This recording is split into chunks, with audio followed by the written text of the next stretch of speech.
Oke, selamat siang semuanya. Senang bertemu dengan ibu-ibu semua untuk melanjutkan belajar tentang pestisida. Topik kita yang kedua ini adalah mengenal pestisida dan dampaknya di kesehatan.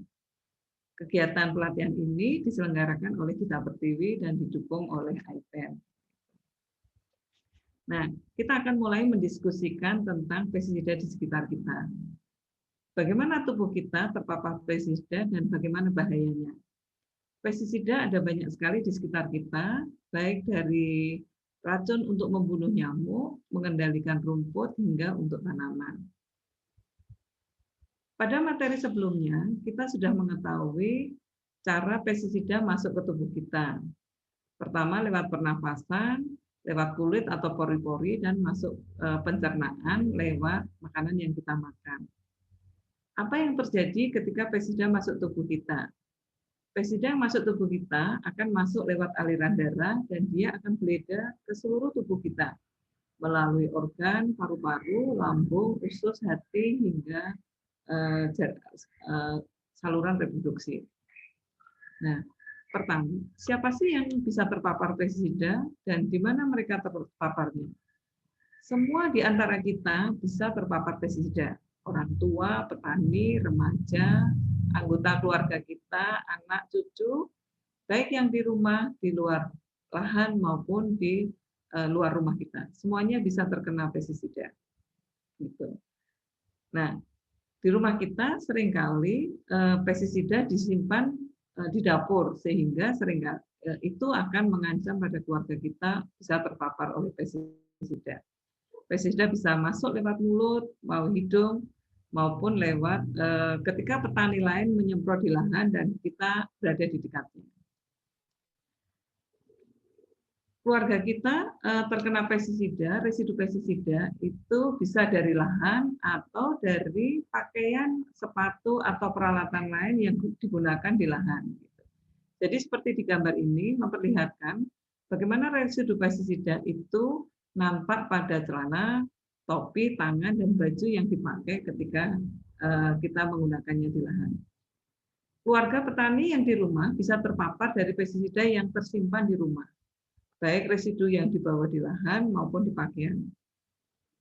Pada lahan yang sangat luas, petani bisa terpapar dari petani lain yang menyemprot di sekitarnya, baik secara langsung maupun tidak langsung.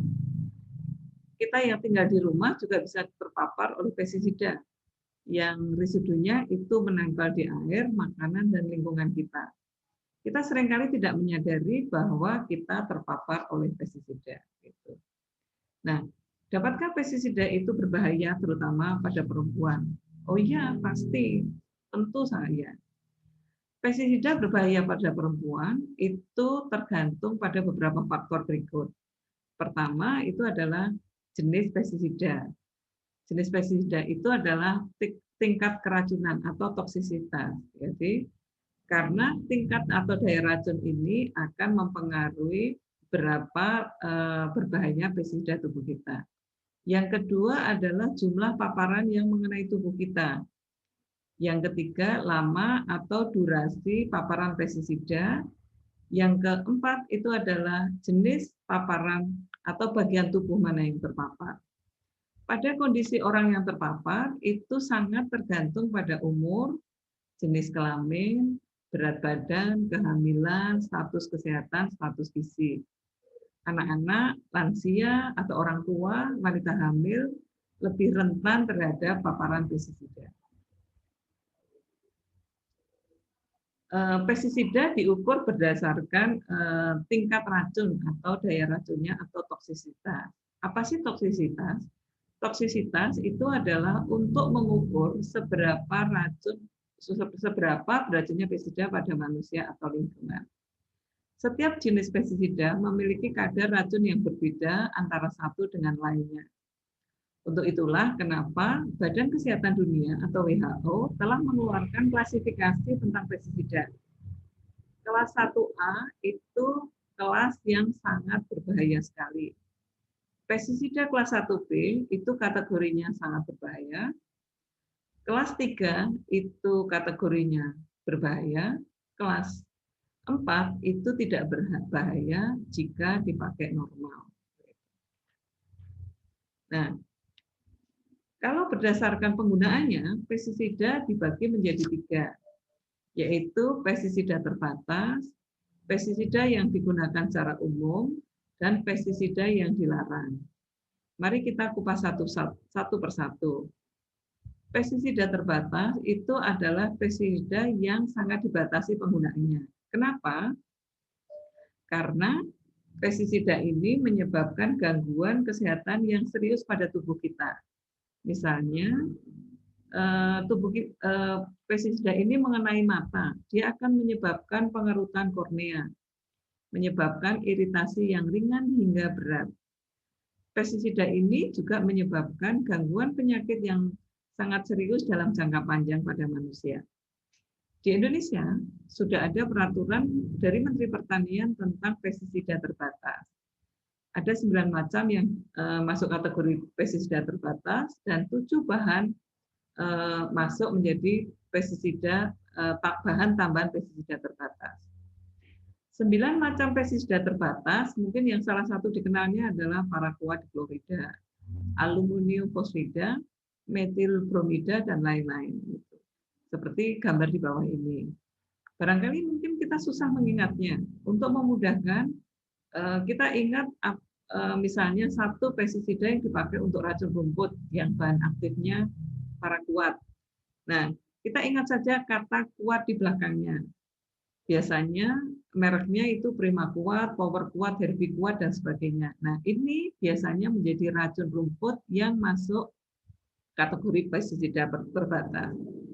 Kemudian juga ada yang menggunakan kata son, misalnya Gramoxone, Gulmaxone, Pramoxone, dan sebagainya. Jadi hati-hatilah menggunakannya, jangan lupa biasakan membaca label dalam pestisida terbatas. Nah, di negara kita sebenarnya sudah ada aturan. Untuk menggunakan racun, kita harus menggunakan alat pakaian kerja dan alat perlindungan diri. Siapa yang bisa menggunakan? Setiap orang harus menggunakan. Kenapa? Karena tujuannya supaya tubuh kita tidak terkena.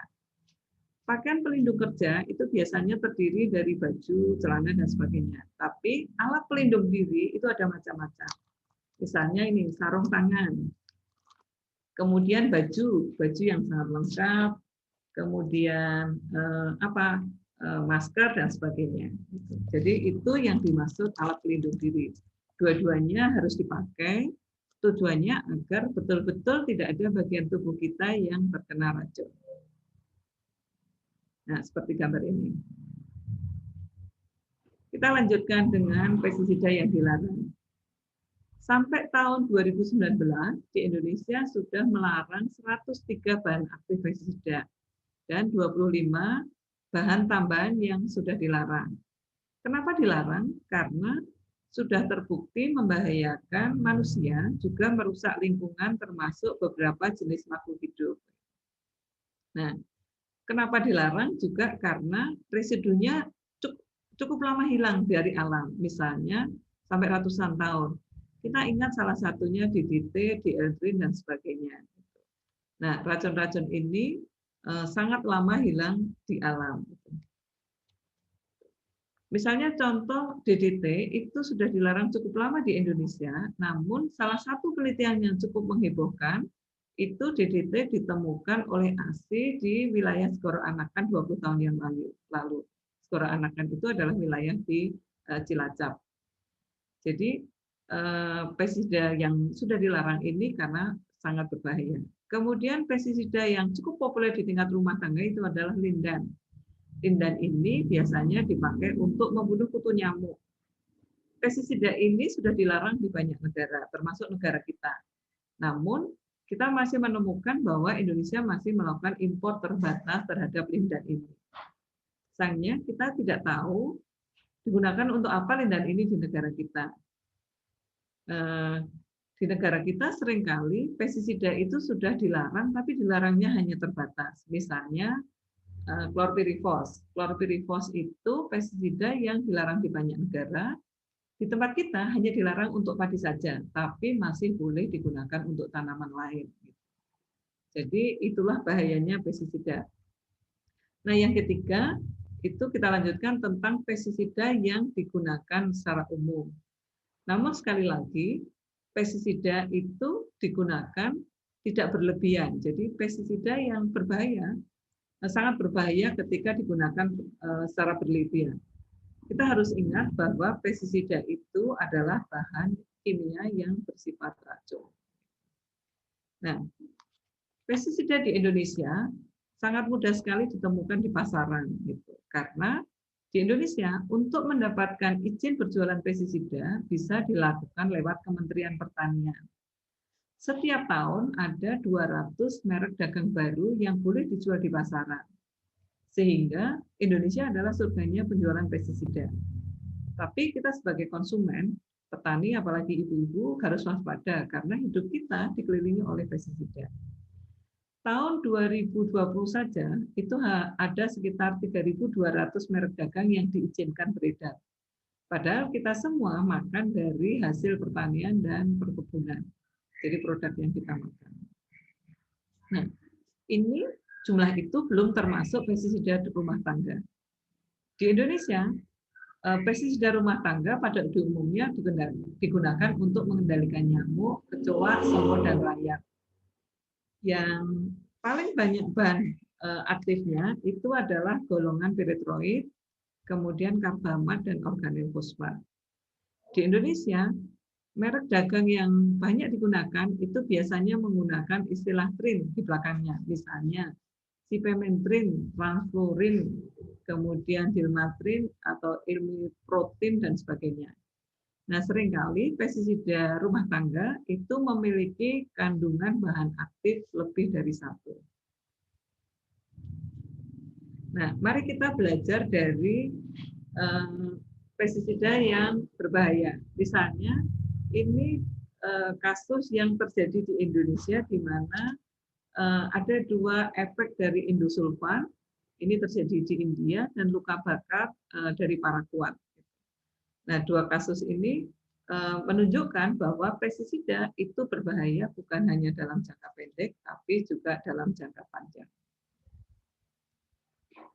Nah, apa tanda-tanda atau gejala keracunan dalam jangka pendek atau akut? Gitu. Orang tua atau dewasa, anak-anak dapat mengalami gejala keracunan. Gejalanya bisa dirasakan secara langsung atau tidak langsung. Gejala keracunan biasanya dibedakan menjadi 2. Langsung jangka pendek disebut akut, tidak langsung atau jangka panjang itu disebut kronis. Dalam jangka panjang, penyakit akibat keracunan pestisida itu sulit dideteksi. Bila terkena kulit, pestisida terkena kulit, kulit akan terasa panas, alergi, kemerahan hingga rapuh. Pada sistem pernafasan, seringkali pada batuk, asma, sedangkan pada saraf itu seringkali terasa otot kejang. Pada perempuan, pestisida akan menyebabkan gangguan pada sistem reproduksi, baik mulai gangguan reproduksi, periode menopausnya jadi pendek, kemudian tidak subur, cacat, hingga terjadi keguguran spontan. Pada situasi pandemi seperti ini, pestisida juga menyebabkan gangguan ketahanan tubuh kita, sehingga tubuh kita menjadi cepat sakit. Nah, kita akan melihat bahwa bagaimana gejala-gejala pestisida. Untuk itu, untuk memahami pestisida lebih detail, sebelum menggunakan pestisida, mari kita membaca label. Gitu. Label, apa sih label? Nah, ini ada salah satu contoh label. Label pestisida. Nah, di dalam pestisida itu seringkali ada tulisan-tulisan yang cukup lengkap, gitu. Nah, itu. Apa saja yang ada di sini? Gitu. Pertama, biasanya pestisida itu ada nama produknya. Jadi nama produk misalnya ini contohnya itu Triga 75 WP. WP itu apa?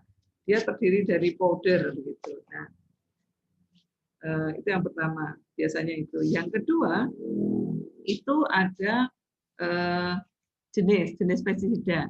Apakah dia kategori insektisida, herbisida, atau yang lain. Yang ketiga, itu biasanya ada nomor izin edar. Dimulai dengan ini, ada tulisannya ini.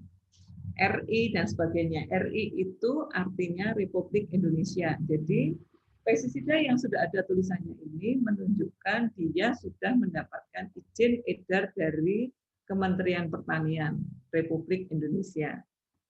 Yang keempat, itu biasanya ada bahan aktif. Nah, bahan aktifnya tertulis di sini. Tertulis di sini, 75% gitu. Nah, yang kelima, itu ada tanaman, hama penyakit, dosis, sasaran, dan sebagainya. Kemudian yang keenam, itu tentang tanggal kedaluarsa, tanggal produksi, dan sebagainya. Jadi ini kelihatan semua. Jadi bagaimana label itu sangat penting sekali. Gitu. Tanggal kedaluarsa itu akan ditulis di sini. Gitu. Ya. Nah, kita akan lanjutkan. Nah, yang berikutnya di dalam label itu juga ada ini. Peringatan, biasanya di halaman belakang, peringatan bahaya. Jadi peringatan bahaya, kemudian petunjuk keamanan, kalau terjadi keracunan, kemudian gejala awal keracunan, dan pertolongan pertama bila terjadi keracunan. Gitu. Jadi pertolongan itu baik ketika kulit terkena tumpahan, terkena mata, hingga terhisap. Gitu.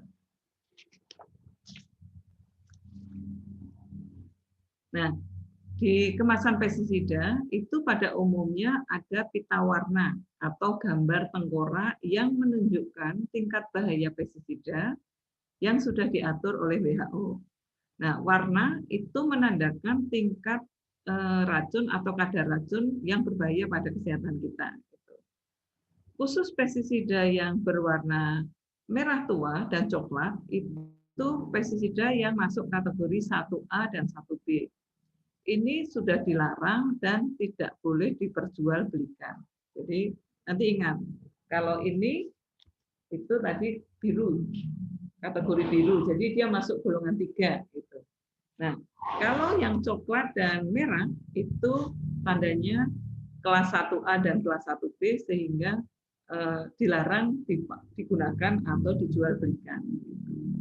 Nah, kemudian kita ada di belakang pestisida biasanya ada simbol atau kemasan, simbol-simbol ini seperti ini. Simbol-simbol. Nah, simbol ini terdiri dari ini pertama kunci tempat penyimpanan. Gambarnya ada gambarnya kunci. Nah, supaya kenapa dikunci? Supaya menjauhkan dari jangkauan anak-anak. Yang kedua itu bagaimana menangani bahan cairan dan dosisnya. Jadi harus ada ukurannya. Yang ketiga itu adalah baju atau lengan panjang. Jadi kita harus menggunakan baju atau lengan panjang supaya tubuh kita tidak terpapar. Yang keempat sarung tangan seperti ini. Nah, sarung tangan itu untuk menutup tangan kita. Itu. Nah, yang kelima gunakan pelindung wajah. Nah, pelindung wajah ada yang dijual, tapi ada yang seperti ini. Jadi pelindung wajah ini bisa kita pakai seperti ini. Gitu. Nah, gitu. Seperti masker, tapi harus terbuat dari kaca. Gitu. Nah, yang berikutnya, yang keenam itu gambar alas kaki. Sebaiknya gunakan sepatu untuk menutup kaki kita sehingga kaki kita tidak terpapar oleh pestisida. Yang ketujuh itu gambar saat menyemprot itu. Yang kedelapan itu gunakan baju dan celana panjang, gunakan alas kaki dan cuci tangan sebelum menggunakan. Jadi ini gambar dan simbol ini harus ada di dalam kemasan pestisida. Siapa yang pernah membacanya? Kita harus membacanya. Nah, di dalam label atau kemasan itu juga masih ada beberapa simbol yang lain. Misalnya ada 3 gambar itu. Kapan menangani bahan racun harus pakai sarung tangan seperti tadi, sarung tangan, kemudian juga menangani bahan padat dan bagaimana menyemprot. Jadi di setiap kemasan itu harus ada simbol yang menggambarkan ini. Jadi Yang berikutnya itu adalah bagaimana Anda melindungi diri kita. Seperti tadi, sarung tangan, penutup masker, kemudian baju, masker, dan sebagainya. Nah, beberapa bentuk formulasi pestisida itu mempengaruhi cara kita menangani. Jadi ada dua kelompok besar. Pertama itu kelompok solid atau biasanya tepung. Nah, ini biasanya pakai kode-kode tadi seperti yang ini. Itu misalnya ini 75 BB itu. Itu apa namanya? Kode untuk bahwa pestisida ini bentuknya tepung yang padat. Kemudian juga ada tepung yang dia solid, ada yang bentuknya granuler, biji-bijian. Kemudian ada yang bentuknya debu, kemudian ada yang bentuknya seperti tepung yang lebih lembut. Nah, kemudian juga ada yang bentuknya cair, cair yang kental, cair yang apa namanya konsentratnya tinggi, tapi ada yang cairan yang dia bisa dimasukkan menjadi diencerkan dengan air yang disebut konsentrat yang bisa dipakai untuk air.